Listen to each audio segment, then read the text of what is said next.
The secular experiment was always unstable at the foundational level, but the last 6 years were really something. We were all stuck at the circus, and we had gotten to the point where all we could see in every direction were clowns on unicycles.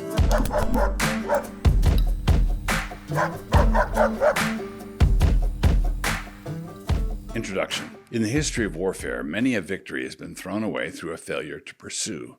Sometimes the victory has been thrown away entirely, and other times the victor has settled for an okay victory instead of an overwhelming one. Pursuit is one of the basic principles of war, with principles here being distinguished from methods. Methods of warfare would include destroyers or triremes, arrows or bullets, howitzers or trebuchets. But principles would be things like surprise, mobility, concentration, and pursuit. Principles apply in every age, while methods vary according to age and circumstance. Moreover, principles apply in every kind of conflict: physical war, business competition, athletics, cultural war, and spiritual war. And one of those principles is pursuit. Nothing can be done about it. There it is. It will either be obeyed or neglected. How pursuit is neglected. After their victory at Gettysburg, the Union forces prolonged the war unnecessarily through their failure to pursue. And such a failure is at least understandable, is it not? The two armies have faced off, and you didn't know who was going to hold the field at the end of the 3 days. When you are the one who emerged from that battle victorious and the enemy has retreated and left you in possession of the field, that is undeniably a victory. At such a point, there's a real pressure on a general to just call it good. His troops are both bloody and weary. They are ready to rest, exulting in their victory. It takes real wisdom and insight and charisma for a general to be able to say, "And now we will march all night." We can see Gideon observing this principle in his great challenge to the Midianites. He had already routed them completely, but he was not content with having routed them completely. He wanted much more than that. And Gideon came to Jordan and passed over, he and the 300 men that were with him, faint, yet pursuing them. Judges 8:4. Not only was he observing the principle of pursuit, he was doing it when it was really difficult to do. Faint, yet pursuing them. On the verge of the initial battle, the pressure was on, and it was obviously on. And once you've achieved your initial victory, it can feel like the pressure is off. But it only feels like the pressure is off. That is an understandable illusion, but an illusion nonetheless. The Trump reprieve. For many conservative Americans, the fact that Donald Trump has been once more inaugurated feels like a real victory. And as far as that goes, it really is. It does feel like the fever broke. For example, it is now the policy of the United States that there are only 2 genders, male and female. Somebody in charge is saying that. The secular experiment was always unstable at the foundational level, but the last 6 years were really something. We were all stuck at the circus, and we had gotten to the point where all we could see in every direction were clowns on unicycles. Everything had really gone nuts with COVID and the lockdowns, followed by the George Floyd hysterics, and then the tranny madness, and then the vaccine tyranny. There was just one hold-my-beer moment after another. Now, during this meltdown time, New St. Andrews College enjoyed enormous growth. We stayed open. We were vocal about our opposition to the cavalcade of nonsense. We ran that resplendent bathroom ad, which mysteriously has not yet won any awards. And conservative Christian parents all over the country saw us as a safe haven. And we really were a safe haven. But only in the sense that a paratrooper training facility would be a safe haven in the opening months of a war. There is absolutely nothing wrong with a port in a storm. That is what ports are for. But you don't want your Navy hiding in port throughout a war, tucked away from the enemy. That is not what a Navy is for. Subverting the dominant paradigm. The mission of New St. Andrews is to graduate leaders and shapers of cultures, to, quote, graduate leaders who shape culture living faithfully under the lordship of Jesus Christ.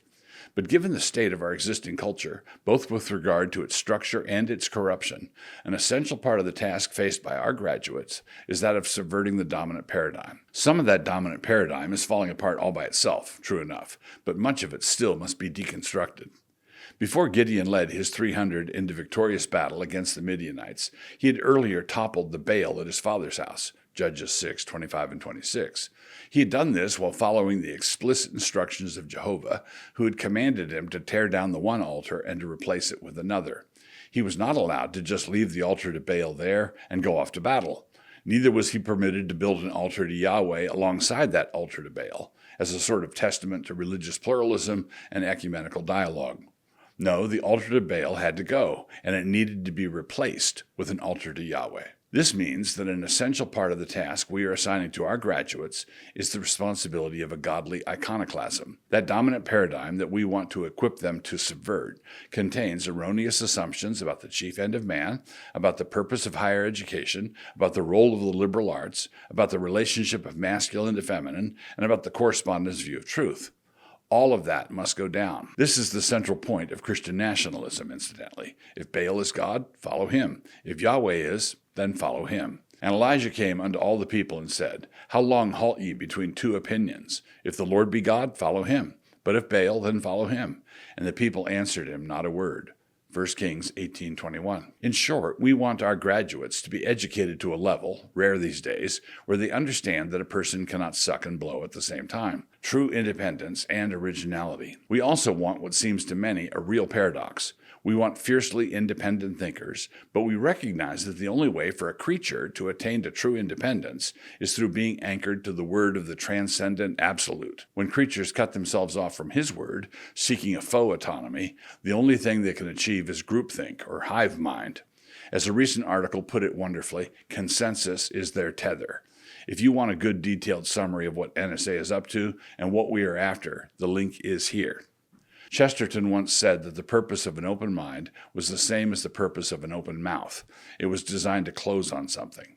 Perpetual open-mindedness is synonymous with being permanently blinkered. A genuine liberal arts education equips the student to close his hands on the truth, which in turn enables him to open his eyes to the world. And when you open your eyes to the world, one of the things that happens is that you know what's going on, bringing it all down to the practical decision-making level. What I have to say here might only apply to half a dozen people, but it illustrates the principle nicely. And there's that word again. Let us say that we have a family with a graduating high school senior. In the middle of all the woke frenzy, these parents and student were all thinking seriously about completing the application to New St. Andrews, and it was number one on their list of prospects. But since Trump was elected in November, and now that he's been sworn in and is signing one executive order after another, a whole slew of them, the thinking of this family has shifted somewhat, so slowly they scarcely notice. They are now contemplating a return to an earlier idea, which is that of their student attending Leviathan State, just 45 minutes from home, in order to major in sports medicine. And I hasten to add that I have nothing against sports medicine, and I acknowledge that somebody needs to do it. But I will also say that if we had 10 situations just like this one, in about 7 of them, this kind of thinking would constitute a true failure to understand the importance of pursuit. What, do we think that the existential threat that just whistled by our collective head was the very last time it will happen? Do we really think that 5 years from now we will have more than enough young people who have been equipped in a biblical worldview? We are now running a surplus?